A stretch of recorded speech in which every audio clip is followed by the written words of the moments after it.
namoota qaalee asitti rakkadheen jira dhugaa waaqayyoon sagalee kiyya kanaan baasii biraa akkanaa ga'u naa taasisa dhaqan gaafan biyyaa beeti guyyaa tokkichaan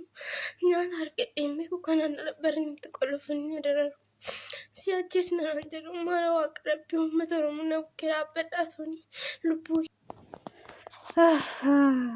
qalbii nama cabsa dhugaa rabbi wallaahi qalbii nama cabsa isin warri biiroo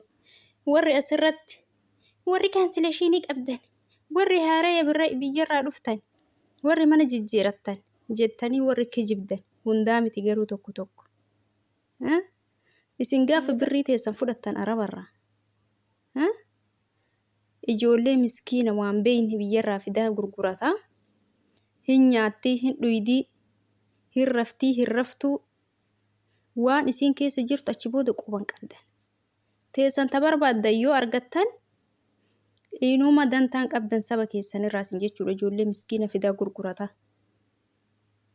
ijoollee miskiina fiddanii gurgurattanii eegee gurgurattanii booda duuba isii hin tooyattanii jechuudha baqa gurgurattan nama meeshaa gurguratu jechuudha hin dawwalatti irraan kaasan tama biiroo fidanii gaafa isii biiroo fidan tadhooftu meeqa kamtu jira hin hojjettu gatteettee jetteeni sababa birrii ofii fudhatteef ka birrii fidi jettiini gaafa isiin sarraatanya maa akkana gooti jetteef sodaa birrii irraa fudhatte saniif